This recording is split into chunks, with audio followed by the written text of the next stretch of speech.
नमस्कार मंडळी, रामकृष्ण हरी. काल आपण बघितलं, मागच्या व्हिडिओमध्ये बघितलं की जपमाळेशिवाय नामस्मरण करायचं की जपमाळ घेऊन नामस्मरण करायचं. त्याच्या पुढचा आपण आता आज नवीन विषय बघणार आहोत आणि हाच नवीन या व्हिडिओमध्ये या एका व्हिडिओमध्ये मी तुम्हाला एक नवीन काही माहिती सांगणार आहे. आणि शेवटी व्हिडिओ संपताना ज्यावेळेस मी तुम्हाला शेवटी एक गोष्ट महत्त्वाची सांगणार आहे, जे की तुमच्या आयुष्यामध्ये, तुमच्या जीवनामध्ये काहीतरी बदल घडू शकेल. तर त्यासाठी नक्की व्हिडिओ शेवटपर्यंत बघत राहा. तर आपण आता आपल्या विषयाला सुरुवात करूया. आपण बघितलं की आपल्याला आत्ताचा जो आजचा विषय आहे तो आहे देवाचे नाम. म्हणजे कोणत्या देवाचे नाम आपण घ्यायचे, कोणत्या देवाचं. म्हणजे तुम्ही आता कोणत्या देवाचं नाम घ्यायचं, म्हणजे बरोबर आहे, साहजिकच आहे, हा प्रश्न प्रत्येकाला पडतच असतो. पण त्याचं उत्तर हे त्याला स्वतःला मिळत नसतं. कसं असतं की आपण जर विचार केला की आपण जर देवाचं नाव, म्हणजे उदाहरणार्थ जर आपण पाहिलं तर तुम्ही श्री विठ्ठलाचं नाम घेऊ शकता, तुम्ही रामाचं घेऊ शकता, जयराम श्रीराम म्हणू शकता, विठ्ठल विठ्ठल म्हणू शकता. त्याचबरोबर तुम्ही श्री शंकराचं घेऊ शकता, कृष्णाचं घेऊ शकता, देवीचं घेऊ शकता, दत्ताचं घेऊ शकता. तुम्ही कोणत्याही देवाचं नाम तुमच्या मुखाने घेऊ शकता. पण ते नाम घेत असताना काही देव आपले वेगवेगळे आहे किंवा देवी वेगवेगळी आहे का, नाही. हे सगळे परमेश्वराप्रतीच आपला भाव पोचवत असतात. म्हणजेच काय, तर तुम्ही कोणत्याही देवाचं नाव घ्या, देवीचं नाव घ्या, हे परमेश्वराचीच असलेली वेगवेगळी रूपं आहेत.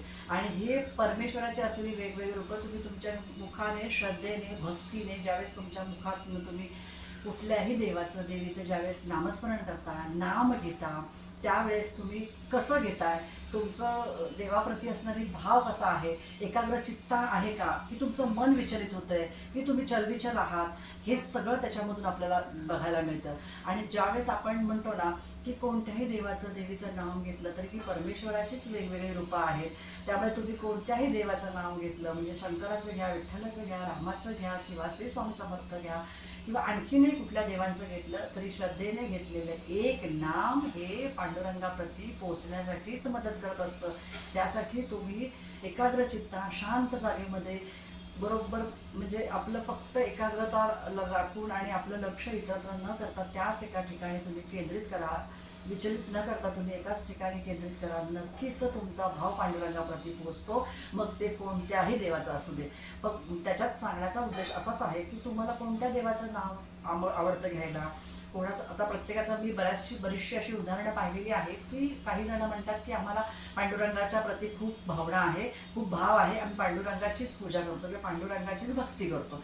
हरकत नाही, ते त्याच्यामध्ये समाधानी आहेत ना, ते मनाने एकाग्र चित्तेने आणि मनाने एक होतात ना, पांडुरंगाबरोबर विलीन होतात ना, हे फार महत्त्वाचं आहे.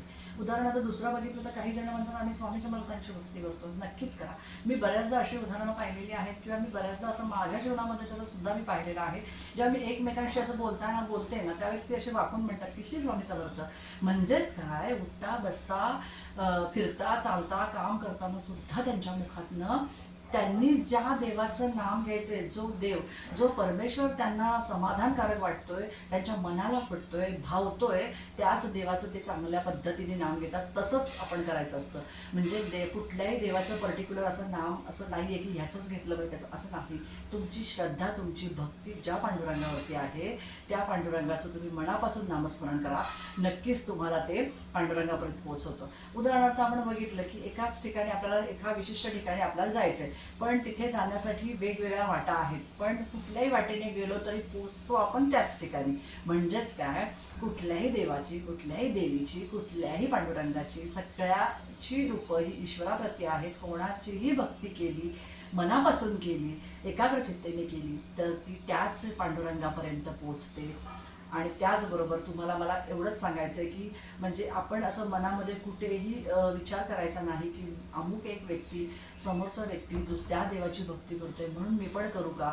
पण अरे, तो काय करतोय, तो त्याची भक्ती कशी आहे, तू काय करतो, तुझं मन चलबिचल आहे का, तू सगळ्या देवांची भक्ती करतो का. माझं तरी म्हणणं एकच आहे, तुम्हाला सांगता एवढंच मी सांगेल की तुम्ही कुठल्याही एका पांडुरंगाची, एकाच देवाची भक्ती करा, पण मनापासून करा.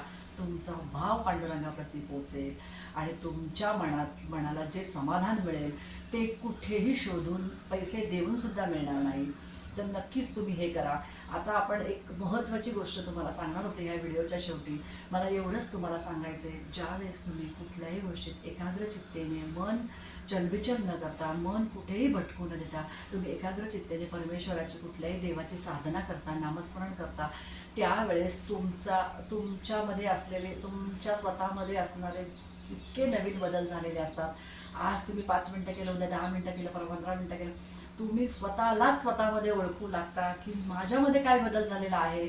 तर मी जो काही पूर्वी होतो त्याच्यापेक्षा मी आत्ता खूप वेगळा आहे हे ओळखण्यासाठी शेजारच्या माणसाला किंवा आपल्या घरातल्या फॅमिली मेंबरला सांगायची गरज नाही. ते तुम्ही स्वतःच स्वतःमध्ये तुमचा अंतर्भाव तुम्हाला सांगत असतो की तुझ्यामध्ये किती बदल झालेला आहे. कशामुळे? तर तू एका विशिष्ट चांगल्या मार्गावरती, म्हणजे तू अध्यात्माच्या मार्गावरती जात आहे आणि अध्यात्माच्या मार्गावरती जाताना तुझ्या जीवनात जे काही बदल झालेले आहे ते झालेले जीवनातले बदल हे तुझ्या आयुष्याच्या पूर्ण प्रवासाला शेवटपर्यंत चांगल्या पद्धतीने शेवट करणारे आहेत. हे नक्कीच विसरू नको. आणि तू ज्या मार्गावर चाललेला आहे तो मार्ग खरंच चांगला मार्ग आहे. त्याच्यामुळे तू या मार्गामध्ये कधीही खंड पाडू नकोस. शेवटपर्यंत असंच राहा. नक्कीच यश आणि पांडुरंगाप्रती पोचायला तुला वेळ लागणार नाही, एवढं मला या व्हिडिओमधून सांगायचं होतं. तर नक्की व्हिडिओ लाईक करा, शेअर करा. आणि हो, आपलं चॅनल नवीन आहे, तुम्हाला जर आवडला असेल, आपले हे विचार, हा व्हिडिओ आवडला असेल, चॅनलला सबस्क्राईब करा. चॅनल नवीन आहे. तुम्हाला काय वाटतं, तुम्ही कोणत्या देवाची नामस्मरण किंवा भक्ती करता, मला नक्की कमेंटमधून सांगा. आपण कमेंटमध्ये एकमेकांबरोबर विचारांची देवाणघेवाण करूया. भेटून नवीन एका विचारांबरोबर, नवीन एका व्हिडिओबरोबर. रामकृष्ण हरी मंडळी.